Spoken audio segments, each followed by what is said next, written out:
In these uncertain economic times, you've got to do whatever you can to save money. One of our biggest expenses can be our cars, especially when unexpected repair bills hit. Not anymore. If you own a vehicle with less than 130,000 miles, is less than 12 years old, has a warranty about to expire, or even no warranty at all, you could stop paying for car repairs. Roadside assistance, towing, and rental coverage are all included. Don't wait for the next repair. Make one free call right now to see if you qualify. If your vehicle is less than 12 years old, has less than 130,000 miles, even if it's out of warranty, paying for car repairs can become a thing of the past. Call us right now and get your car protected before your next repair bill hits. Get protection and no more repair bills. Call 800-696-1030. Again, 800-696-1030. That's 800-696-1030. 800-696-1030.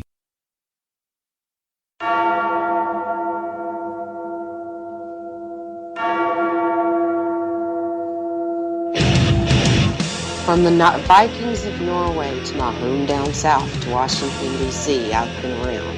I've seen it all, and I've come out on top. You better beware, for all you know, the bell tolls for you. Enter the bell tower or watch your step.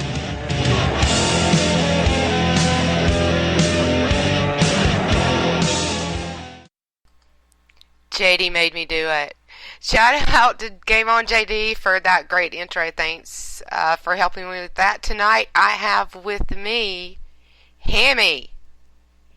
How you doing? Good evening, Luke. I'm doing great. How about yourself? I'm great. Welcome to For Whom the Bell Tolls. I guess it's tolling for you tonight. Yeah, and my really terrible internet connection, so I apologize to everyone out there. Yeah, you can't control the weather, man. We all try, but we can't. You're sounding pretty good. We're not complaining. What?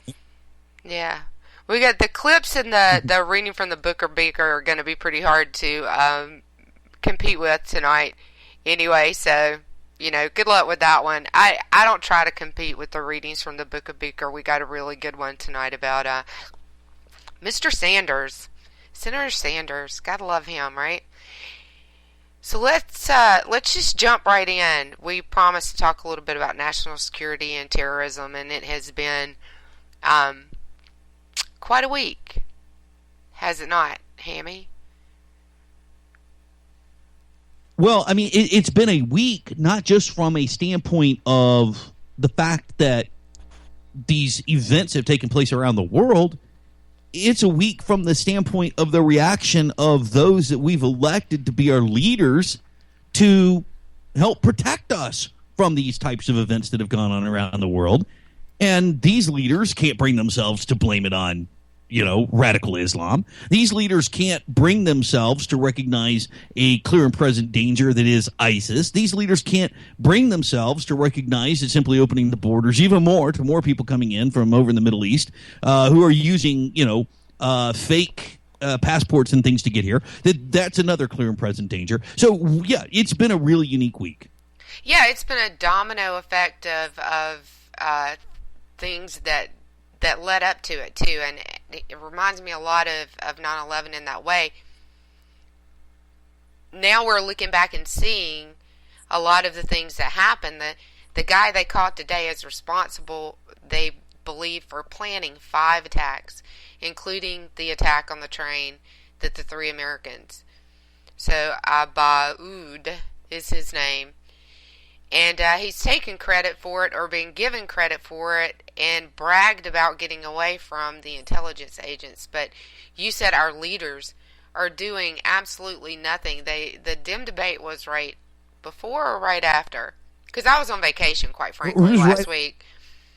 Well, not only was the Dem debate right after, but they actually changed up their format so that they had a special set of questions right there at the beginning, which really offered an opportunity for those candidates to kind of lay out their plan for dealing with not only the current situation, how they would deal with it, but how they will deal with it going forward, to talk about what led up to it, to talk about how the president's handled these things so far, what would they do differently.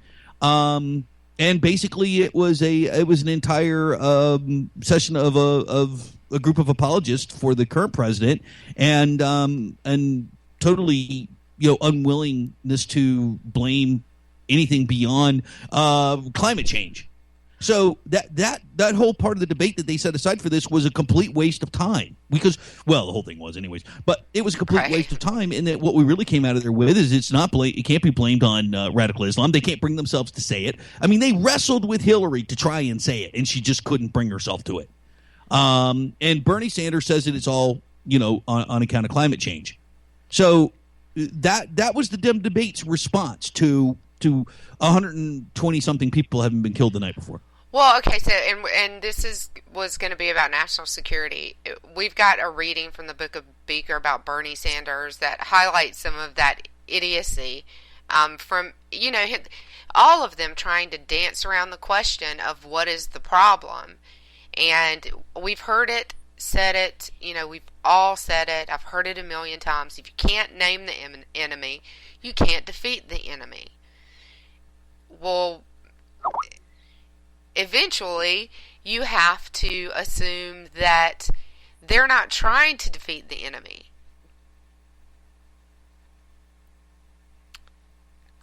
You still with me, Hammy? Yeah, I am. Yeah. I mean, if you're asking me, are they trying to defeat the enemy? I mean, I think most people have a sense of self-preservation, even liberals. I think in their mind, though, it's their approach to self-preservation which differs, completely from ours. They literally believe. I can't remember who it was that I saw the other on an interview yesterday. I believe it was on NBC.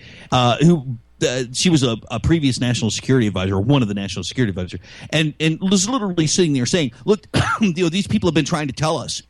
What their problems are with the West. These people have been trying to tell us, what their issues are. And that every time we sort of acquiesce to what their demands are after they've done something like, bring down the World Trade Center, or, the attacks in England or the attacks in France, that we recognize that we need to basically acquiesce, not to the terror, but that we need to recognize the fact that they have legitimate issues. And when we react to those, well, then, gosh, by golly, they don't attack us anymore. Now, this idiot's basically sitting there saying that we haven't been attacked in the last 14 years on American soil in something like 9/11 because they recognized that we were going along with, whatever it was they were trying to tell us. Right, and I think that's a really, that's a really great segue. And we're going to do the Book of Beaker because there's a line in there, about just what you're talking about. So, yeah, sure, if you say that terrorist attacks are workplace violence, then we haven't been attacked on U.S. soil. Let's listen to our reading from the Book of Beaker and take a break and laugh because it's hard to do. Here we go. A reading from the Book of Beaker, Second Socialist, verses 12 through 23. Feel the burn with all your heart, mind, and soul. In all your ways acknowledge him and regurgitate his teachings. For it is the only way some patchouli stinking armpit hair having liberal female might grant you intercourse. You poor sackless little beta. Do not be wise in your eyes, for such is the way of microaggression. Do not think, for this is not what 5½ years of liberal arts education has instructed of you. The gospel of talking points hath been delivered unto the faithful. You have but to sing its praises and rejoice. Shut your ears to the cries of the innocent. Instead, let your soul be soothed by the message of his pasty whiteness, the lip-spittle ramblings of the ancient male champion of equality. When blood fills the streets, look not with your eyes, but let your heart listen to he who is most favored by Gaia, our most holy goddess of the earth. When those most wretched, misunderstood souls point their staves of fire and thunder, inflicting pain and death upon the innocent, keep your mind downcast. When the disadvantaged from lands of naught cut off the heads of men and bring down birds of metal from the sky to crash upon the earth, use not your common sense. Remove from your mortal cognition acts of reason and thought. For it is not ideology that drives them. It is not their faith. It is not even them. Your prophet has told you so. For it is we who have sinned against Gaia, as we pollute her temple with our desire for conditioned air, multiple types of deodorant, and lust for fossil fuels. We incur her wrath. As her temple writhes in agony, so shall her people. Besides, it's just workplace violence or something, you racist bastards. This has been a reading from the Book of Beaker.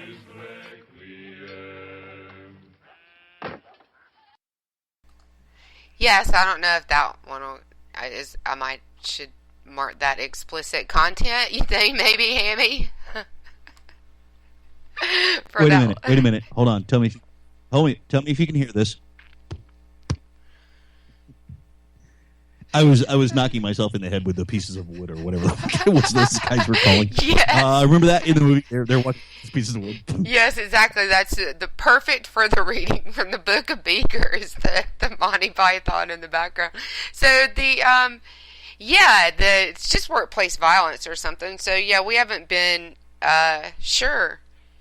It's been 14 years since we were attacked on American soil, if you want to look at it that way.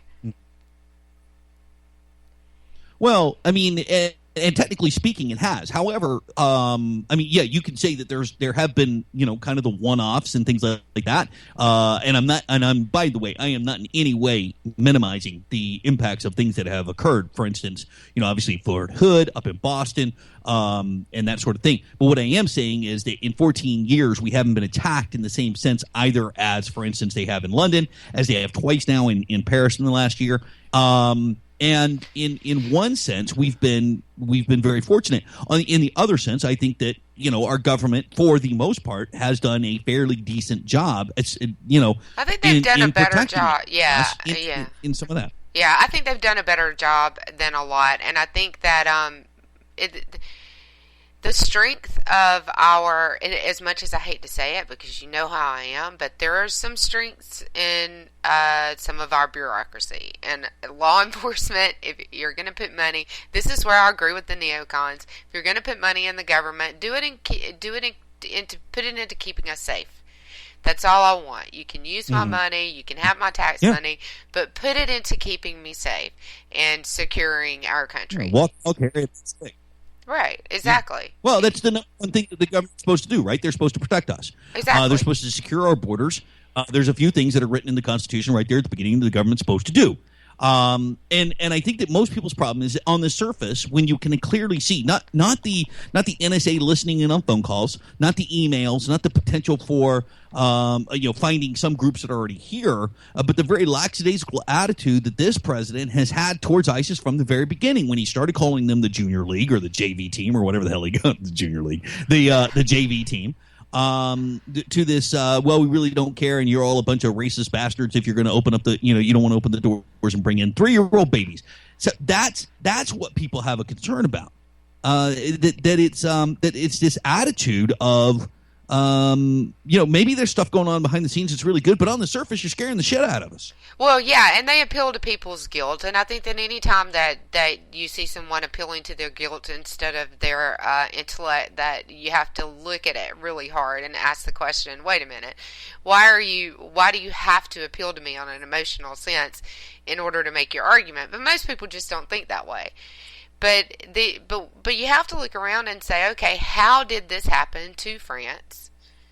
And how do we keep it from happening to us?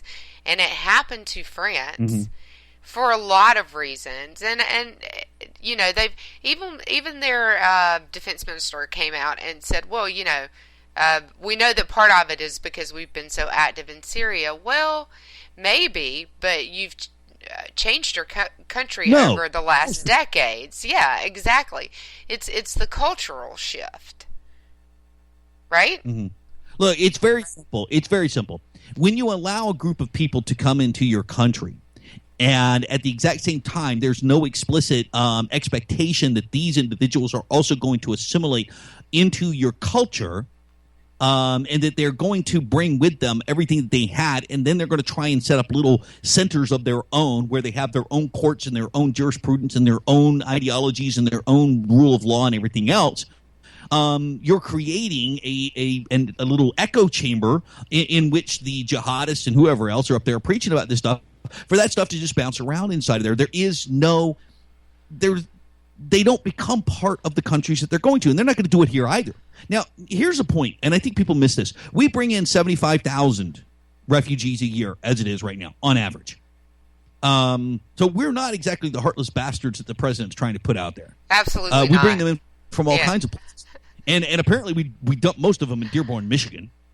But we bring in these people from all over the place, and we probably I can't say whether we've done a good job of screening these folks or not, but I've seen some of this stuff that's happening in some of these American cities where they do the exact same thing here. They not only try to retain their culture, but they do really isolate themselves.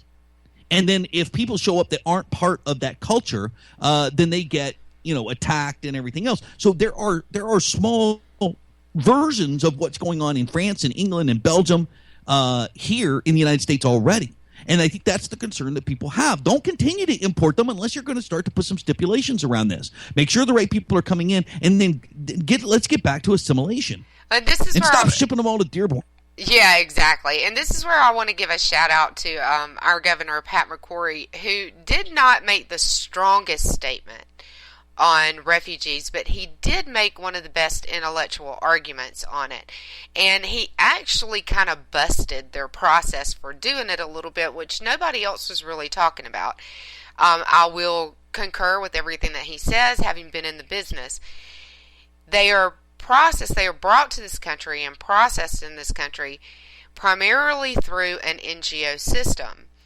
And they rarely, if ever, touch the government. They maybe when they come through customs, and that's probably going to be about it. That is if they have a refugee status. If they want to get citizenship, of course, they have to go through another process to do that. But as a refugee, they barely touch the government, and they're processed through an NGO process that starts with the UN. So, extrapolate from that what you want to. McCrory confirmed that we're not finding out anything about these people. There's no vetting process. From what he said, my gut told me it's always been that way. From what I know, my gut tells me it's always been that way. It's the Syrian-French connection that changed it in the minds of the governors. It was always okay for it to be that way, but now it's not. Mm-hmm.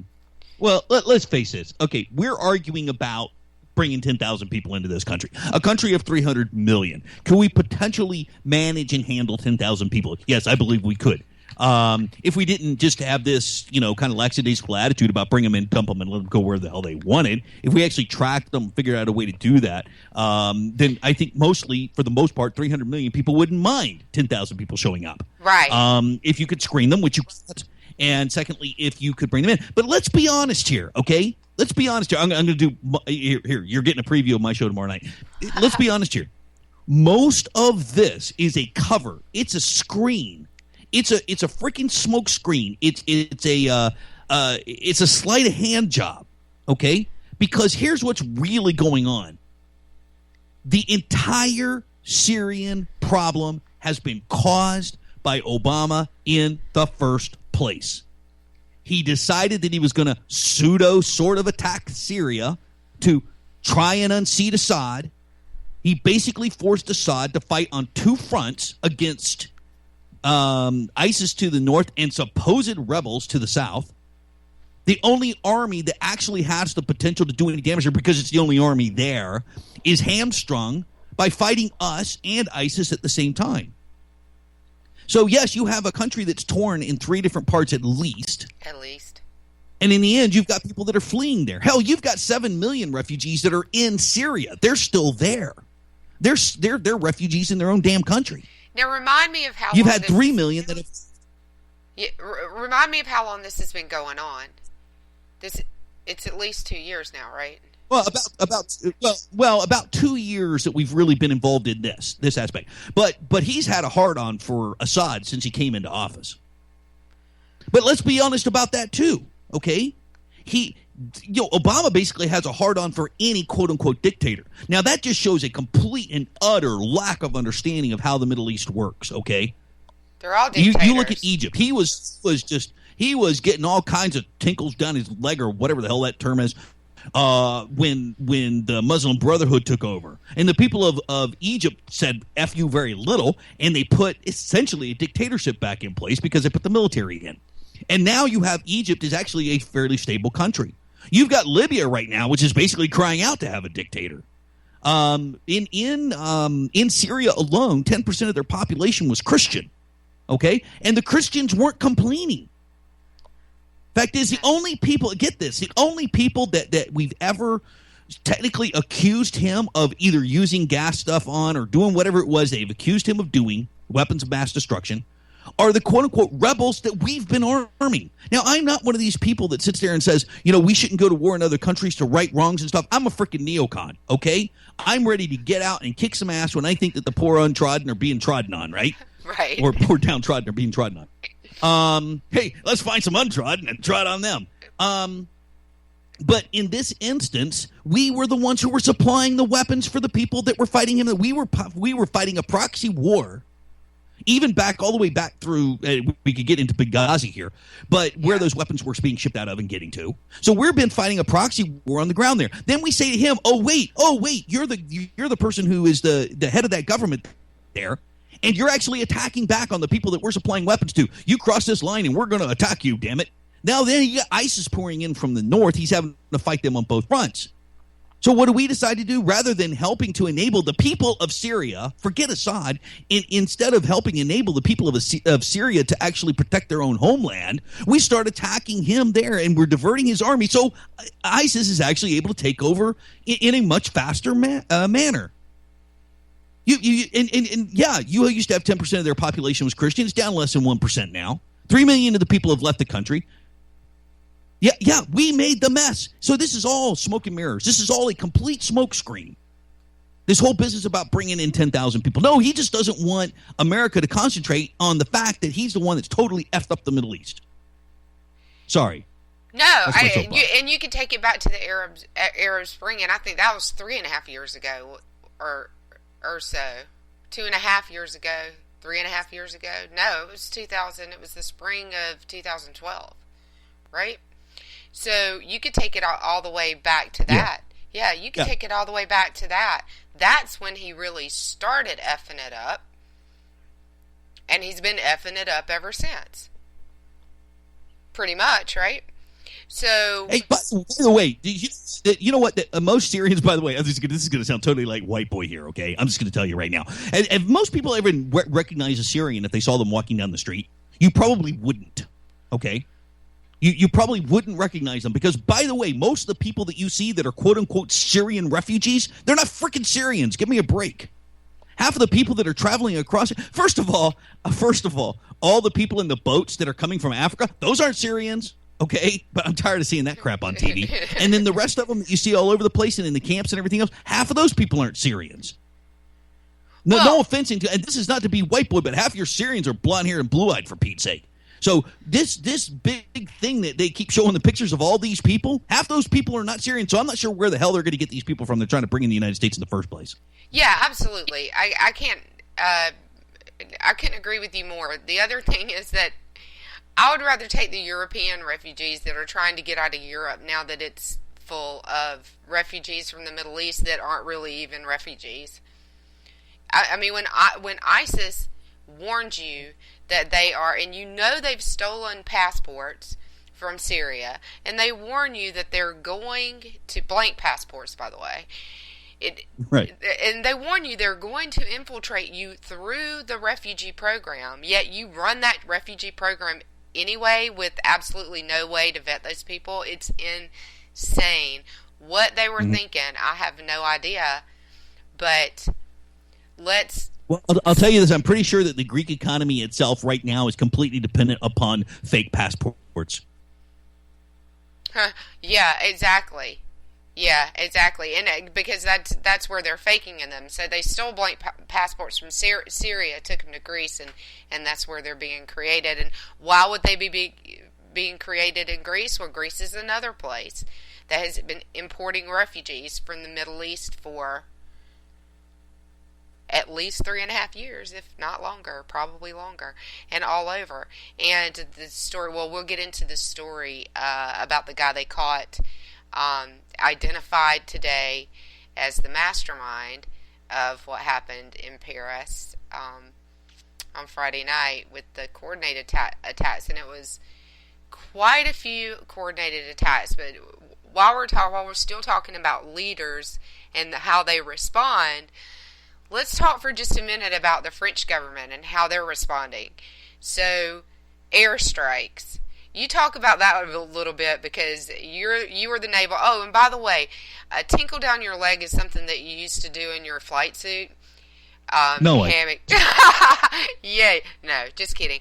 And but you were the naval aviator. You talk about the airstrikes. That's your bailiwick there.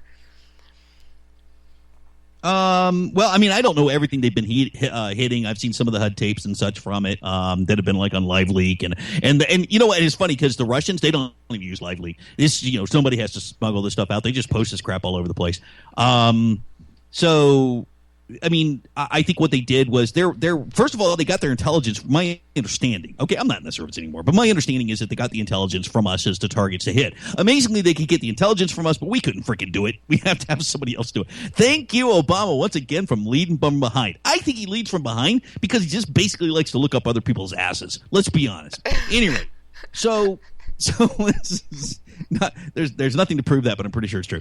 And But basically, they've been going in and hitting places in Raqqa, which is essentially where ISIS has set up their little headquarters or whatever. I mean, how bad is this? Here's a group of people that are basically making about $2 billion a year off of stolen assets, oil, and et cetera, right? That they get from basically from northern Syria and northern Iraq right this second. So they're pretty well set, okay? And we could go in and cut off those same avenues of monetary money for them, but we don't. No, France goes in and does it, and Russia goes in and does it. Thank God we've got Putin to defend us. Oh my God! But they've basically been going in and hitting things like refineries, wherever they think the command and control centers or whatever they might have. Right, real targets of interest. Yeah. And they've been going really in and hitting those. And I think they hit 20 to 40 or something of them in the first couple of days. The Russians have been backing that up by going and hitting something, and we've been playing tiddlywinks. Exactly. We've been sending more aviators into harm's way with bombs and having them come back with bombs. Putting them in harm's way basically for nothing. Oh, but we flew a sortie. Well, you didn't drop a bomb. When did military aviation become about not dropping bombs? Anyway, we won't get into that. but the contrast, and when in our life, Hammy, did you ever think that in our lifetime we would see that contrast between France and the U.S. when it came to military action? No, it kind of pisses me off because traditionally I've been able to poke fun at France. Yeah. Exactly. So, that's what kind of aggravates me too. Now, the other thing that France is doing that I hope that we never do, and I'm really glad that we're not doing, is that they're talking about changing their constitution to create a whole new level of martial law. And the phrase that they used was so that they can take action or restrain or make someone wear an ankle bracelet if they feel that their behavior might disturb the order of things. That's paraphrasing. That's pretty scary. Now, this is in France, where they've had 600 raids since Friday. They don't have Fourth Amendment protections. They have no protections in the French Constitution to keep the police from just barging in your door just because they want to. No warrant. What's a warrant? So, you know, I don't know about that. You know, we debate the Patriot Act. What they're doing in France is so far beyond the Patriot Act that it's not even funny. So this is what really aggravates me about leadership globally, is that you let this horrible situation come about and be created from just pure stupidity, and then you crack down on people's freedoms in order to try to solve it. Mm-hmm. Well, think about it this way. You've got the exact same country that is now saying, yeah, wear ankle bracelets and we barge in your house anytime we want, and, you know, want to declare martial law, etc. These are the same blithering idiots that have allowed all these people to come in their country, you know, in the first place and set up their little enclaves. Okay, right. So it is consistent. It's consistent for them to underreact and overreact, right? To be complete pacifist on one hand and very liberal socialist and be all accepting of everybody back. France is so damn socialist that even if you show up there and you really are a bad guy, but you somehow or another get to stay, hey, all your medical and everything else is taken care of, you know, for the rest of your life and everything else. So that's who they are. You know, I've talked about this before, and it's a little sideline here, but you know, we all kind of went through our sort of revolutions around the same time, right? We did, France did, England even had theirs, right? I mean, it didn't work out too well for them at all, period. But there were some really distinct differences. But the most distinct difference that came out of it was in the United States, we had a constitution that was written by a group of men who were so unselfish and so unself-centered that they wrote a constitution that enabled the power to go back to the people, to stay away from a strong centralized government. And not only that, but that people, if the people did it as a whole, it takes 2/3 of them, but if the people did it, 3/4 of them, if the people did it as a whole, they could literally change what those men wrote. But it takes the people as a whole to do it. And that's, see, they saw long term, and these people over in France, no, I mean, for Pete's sake, they just lopped off the heads of most of everybody they didn't like. We didn't do that here. Well, they did, and they've been through several iterations of their constitution since.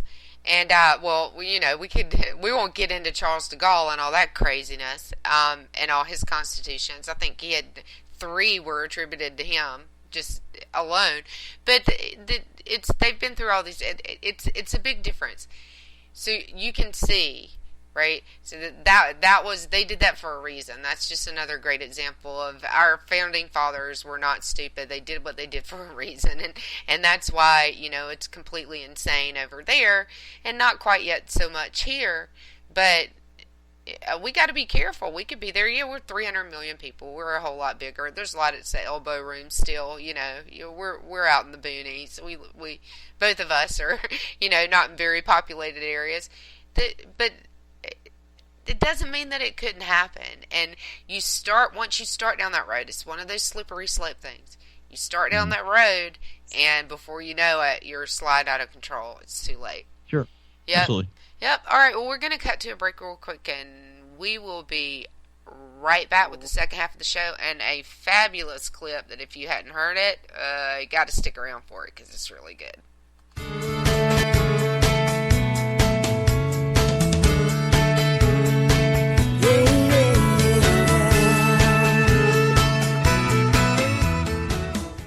K98Talk.com, a leader in internet radio. So grab your seatbelts and take the ride of your life on K98Talk.com.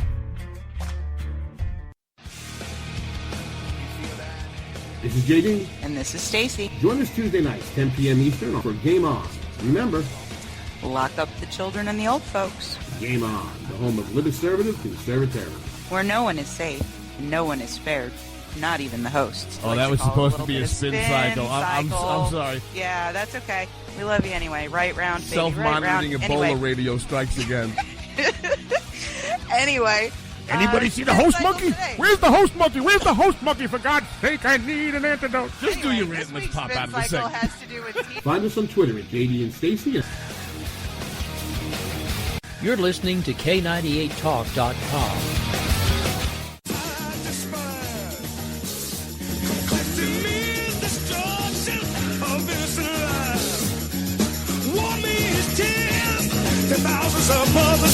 The internet will never be the same. You're listening to K98Talk.com. Whoa! Good God, y'all. What is it good for? Absolutely. Let's get started again.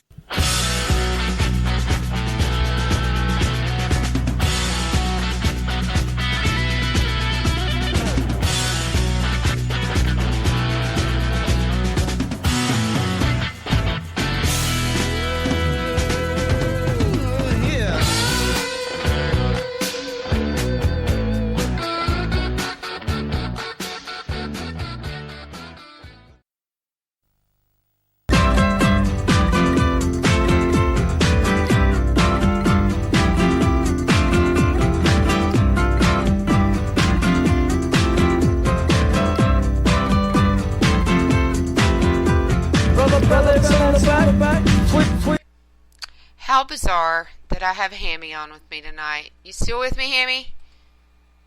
I am. I didn't know the commercial was over. I know. I like to end them very abruptly. People make fun of me for that, but it's a lot of fun. I'm just sitting here doing the headbanger thing. Yeah, exactly. How bizarre.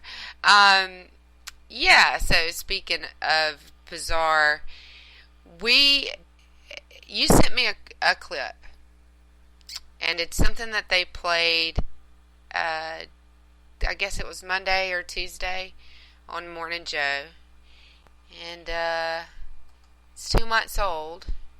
Let's just play it? Well, the clip's not 2 months old. The clip's from Monday, but yeah, it's a clip. Right. I'm sorry, it is a clip from a show that was from 2 months ago. Yeah, it's been all over the internet. You guys may have even heard it, but yeah, but play that. It's very insightful. Listen closely. I actually took some of the long pause out. So there was a very long pause in here. I took some of it out for your listening pleasure. What you do? Tell me what the strategy is. I'll tell you if it's working.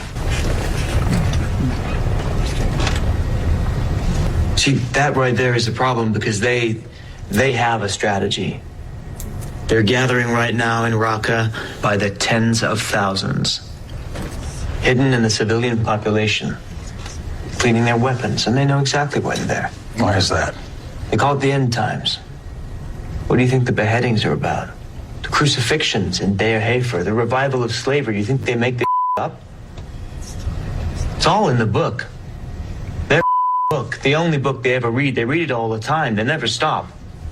They're there for one reason and one reason only: to die for the caliphate and usher in a world without infidels. That's their strategy, and it's been that way since the 7th century. So do you really think that a few special forces teams are going to put a dent in that? Well, what would you do? You offering me a promotion? I'm offering you a hypothetical.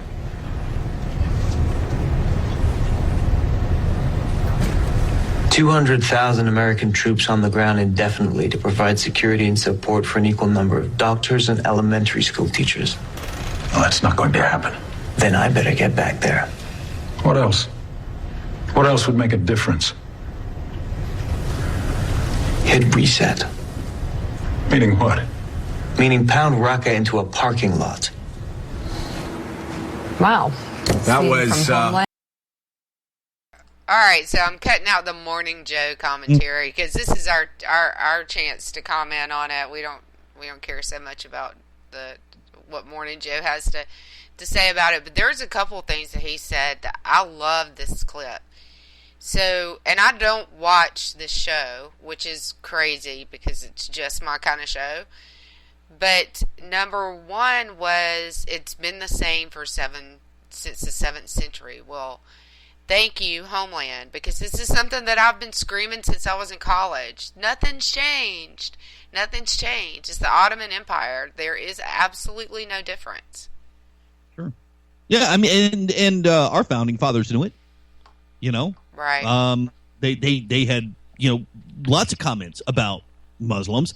An interesting thing is that they had comments about Muslims' inability to assimilate and become part of our culture.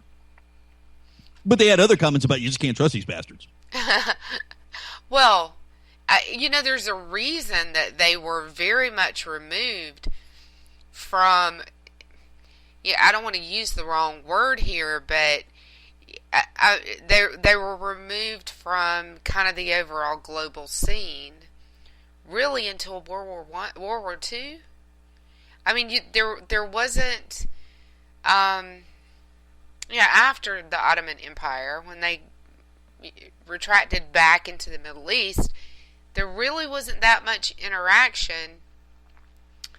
I guess, the sheiks and the shahs, had to do business, but there wasn't a whole lot of interaction on the global stage. It was, I guess it was very colonial. Well, okay. After World War II. All right, you talked about the Ottoman Empire. Leading up to World War II, they were basically in control of a vast area, pretty much most of the Middle East, with the exception of a few places that were controlled by either the French or the Germans or the British. During World War II, let's all be brutally honest here. Those bastards were supporting the Nazis, okay? Yes. So what ended up happening, was that we basically went in and said, hey, look, fight on our side. Okay, give up this Ottoman Empire thing. Okay, fight on our side or don't fight against us. And by the way, you heads of some of these tribes around here, the House of Saud being one of the primary ones, we'll give you a bunch of land. We'll carve it up for you. Dumbest thing we ever came up with. We'll give you a bunch of land. We'll carve it up. We'll create Saudi Arabia, Iraq, Iran, Syria, Lebanon, Jordan. We'll create all these places. And we'll give you this back if you stop fighting us here. But they had to give up technically the Ottoman Empire. Okay, fair enough. And I think that literally people at the time thought we can control these people. And then they found oil. Right. then we were royally effed. Right. Well, and that's very true. So we had to deal with them. But they're very normally a very insular society, right? So they're not multicultural themselves at all. So if it came to and even now, they don't want to take refugees from the Middle East. They're very insular that way, and they haven't changed. It's like they're still living in the 7th century. In a lot of ways. Sharia law is a great example of that, I think.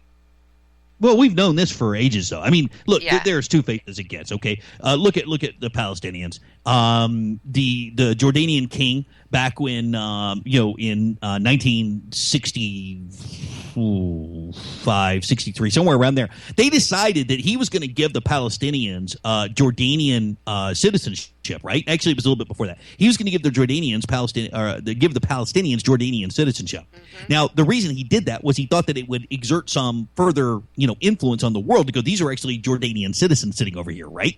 You can't do anything to these people, et cetera, et cetera, et cetera. But as soon as they basically during their last intifada, and they decided to leave. As soon as he realized that they had lost the land in the 1967 war and Israel was expanding, did he take them all in? Did he say, "Oh, please come into this country because you're all Jordanian, people now"? No, he freaking took their citizenship away from them. So at the end of the 67 war, instead of saying "welcome home, people," no, he took their citizenship away from them, and the rest of the world has never stepped in to go, "Oh, here, you Palestinians, come in here with us." Oh, they'll beat us up about it. They'll beat Israel up about it on a constant basis, but they won't do anything themselves. This is the way they work. Better for thee than me, right? Whatever. You do it, but we're going to do whatever's good for us. Yeah. Saudi Arabia doesn't want them in there. Saudi Arabia does not want a bunch of fanatics in there. No, they don't, and that's I think they see what's happening a little more clearly than we do. They they believe when ISIS says we're infiltrating you through these refugees, they believe it, right? And we go, oh, well, we can handle that. And they go, oh, no, you don't. We're not taking any refugees. So I think that was, I think that's really telling. So they haven't really changed. I mean, it's really kind of the same culture if you read the Bible. They're the same, but they all hate each other. Eastern Europe is really no different. But the other thing that he said that I really, really loved was pound rocket into a parking lot. I think that and if you look at what we did in Afghanistan after 9/11, the only way to really get to these guys is pound them, flatten them, and leave them flat. Am I crazy? Have I gone full neocon? No, you're not. It's the only thing they understand. Now, let's be honest. Right. And again, we're doing a show on this tomorrow night, so there's going to be a discussion on how do you define winning a war in that theater, which is very different. Very different. I will tell you right now, it's completely different than what we've looked at in previous engagements. But the fact of the matter is that you do have to force them back into their holes, okay? Now, that alone is a win. If you get them out of the cities, allow the Syrians, the real Syrians. By the way, the real Syrians, they don't want to effing come here. They want to go back to Syria, okay? So there is that downside as we completely destroy their cities, but I don't think we're left with too much more right now. Right. But, by the way, the French are doing it and the Russians are doing it, so it's a done deal. That part is a done deal. They're pounding rocket into, Nowhereville. However, will it be effective enough? Look, any war statistician would tell you that if you're going to defeat your enemy, the first thing that you do is ensure that they don't have an avenue of escape. So if Russia, this is what I would do right now. If Russia and France, let's leave France out of it. Let's say Russia is actually pounding them in northern Syria right now. Let's say that we're enabling. Let's let Russia enable the Syrian army to take them on the ground. We now have an avenue of escape for them, which comes back across Iraq. We go back in through Iraq and catch them on the other side. Empower the Turks. The Kurds to fight their own battles there. We pound the hell out of them as they're trying to escape back into Iraq, and then we enable a true Iraqi army on the ground to actually take them on physically there as well. Look, and it's going to take some troops. But that's the only way. They're always going to be there. There's always going to be crazies. That's what you're going to have to deal with. However, we can't let them amass into these giant groups like Al-Qaeda and ISIS and Boko Haram. That's what we've got to put down. If they've got their one-off wandering around being crazy, fine. We can manage those through intelligence, etc. Don't let them amass freaking countries, for Pete's sake. Well, it's almost like we haven't been really even been trying in the last 7 years, right? Because we've done it. We've certainly done it before. We've kept them down before. George W. was able to keep them down for 8 years. In the past 7 years, they've exploded. 6.5 years. I mean, they have just absolutely exploded. And in even shorter time than that, once we started to pull our troops out, well, they were just waiting for their opportunity. Let's be honest about that as well. We pulled out. They exploded. They got everything that we left behind. Can we make a law that we never do that again? And I realize it's expensive to bring it home, but the long term on that is it's a lot more expensive to fight those people once they have our weapons. Look, if we fail to recognize, and I'm sorry, this is where I'm looking at the chat room right now, so I'll stand by if you guys want to go, oh shit, mute now, turn off your speaker now because the neocon's about to come out. If we do not recognize that what is going on over there in the Middle East right now is a clear and present danger to us here at home, okay, because of the way they operate. Look, Syria is not in the middle of France where France got attacked, okay? England's been attacked. France has been attacked twice. We have people that are trying to sneak in here across our borders right now. We just caught 8 of them down on the border of Mexico today, or Guatemala. There's been some others that have been caught. Look, that is a clear and present danger. That, in and of itself, necessitates an absolute and unequivocal reaction by the United States, or action, I should say, by the United States to remove that clear and present danger. That is a military action that must be taken. I don't care how we got here at this point. At this point, we have to address it. And the failure of this president to address it is the very failure of this president to carry out the first and primary priority that he has as president of the United States. And that's been lost in history, that is their, or with some presidents, that is their primary job. And this one certainly doesn't seem to think that it's his primary job. Oh, no, he doesn't. Look, he is Wilson on freaking steroids, okay? Yeah. and he's like, I'm the world peacemaker. No, he's the world freaking F-up, all right? Look, think of the countries that have been basically sent into a tailspin since this man came into power. You could just kind of put a map in your head and you start mapping out, you've got Egypt, you've got Libya, Syria, Iraq, Afghanistan, parts of Turkey. You got situations going on in the border of Iran. You got people that are invading places like, parts of Jordan, parts of Lebanon. We could even go into, stuff up in Ukraine if you want to. But the entire Middle East is totally effed up since this man came into office because of his approach. He's the world peace leader. My ass. Right. It's where please don't focus your attention anywhere else, Mr. Obama, because everywhere you focus your attention, it goes to hell in a handbasket. No shit.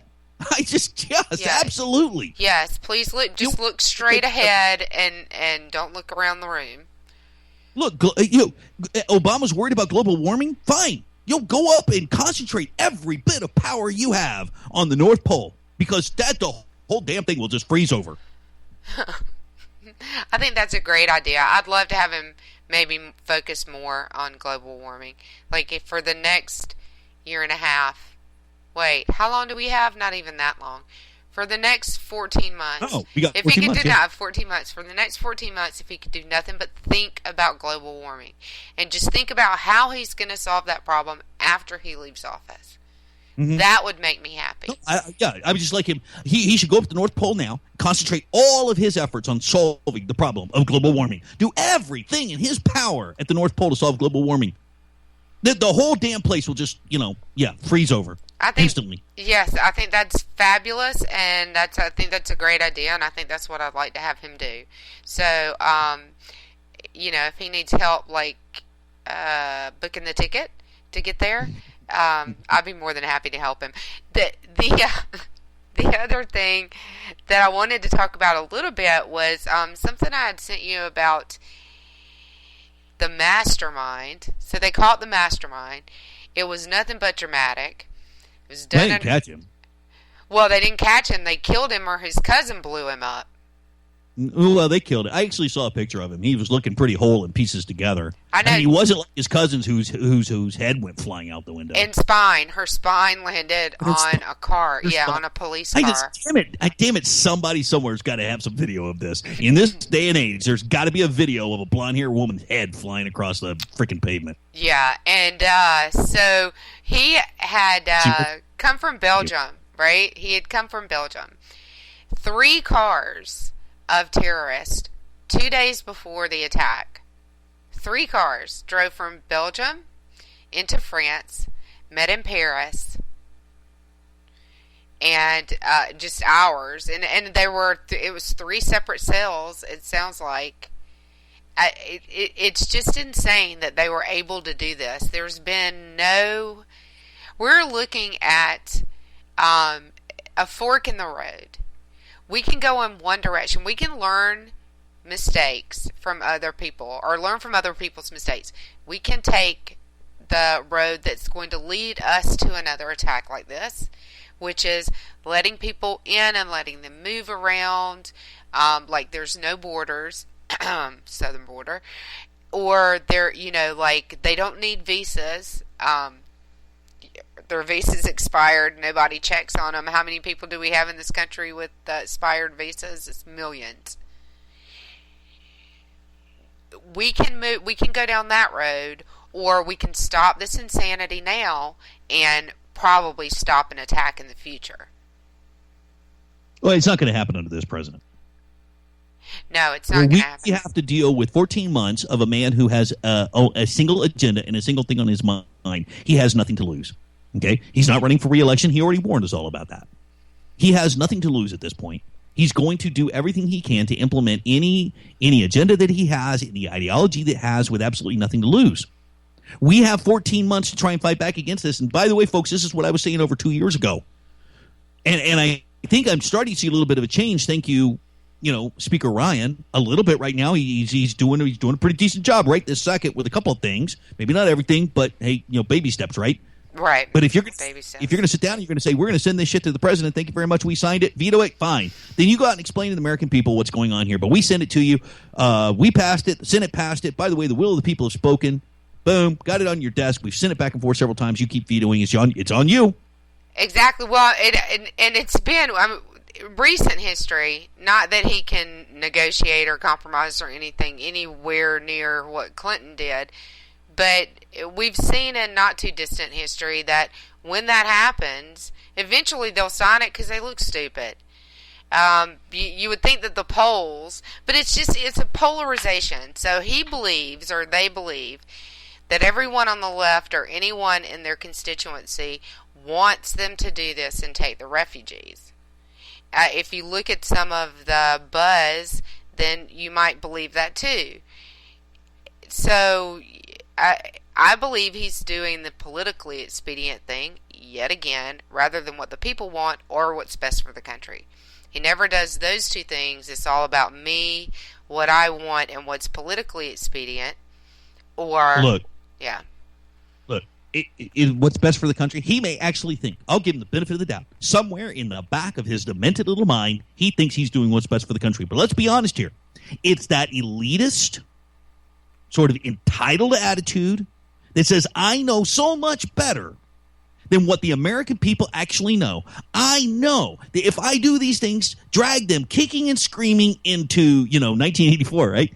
If I drag them kicking and screaming into that, then that's the better nirvana. That's the better country that they really want. They just don't know they want. I know, and I know better than they do. Plug your show. We got to get out of here for JD and Stacy. We'll be on tomorrow night, 10 p.m., Getting Hammered over on Alcon Radio. Thanks for having me on the night. Yeah, absolutely. I always love having you on. Thanks. I'll be back here next week, same bat time, same bat channel, and you can catch me on Sunday at 3 p.m. with Dr. Arrington for office hours. And we love y'all, and we'll see you next week.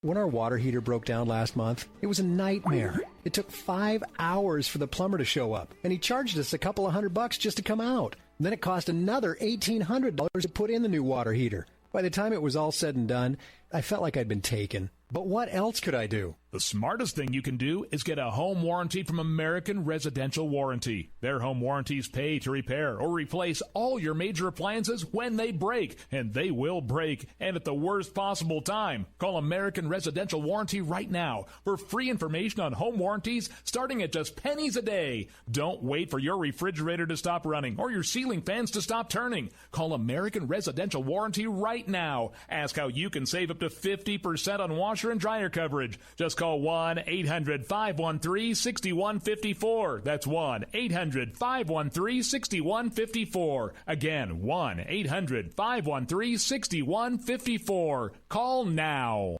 Tired of paying outrageous prices for Viagra? Well, we have great news for you. Now you can finally get Viagra at huge discounts. Healthy Man allows you to save up to $500 on Viagra. Why pay U.S. pharmacy prices of $15 per pill or more when you can get Viagra for less than $3 a pill? Call today and get 40 Viagra pills for only $99. This can cost as much as $600 at your local pharmacy. You can't afford not to call us. If you want Viagra at the lowest prices, never pay $15 $3 a pill pharmacy prices again. Get Viagra for less than $3 a pill. Call 1-800-516-7602 today and save up to $500 and get 40 pills for just $99. Healthy Man is fast, easy, and affordable. Operators are waiting at 1-800-516-7602 to take your call right now. Call 1-800-516-7602. That's 1-800-516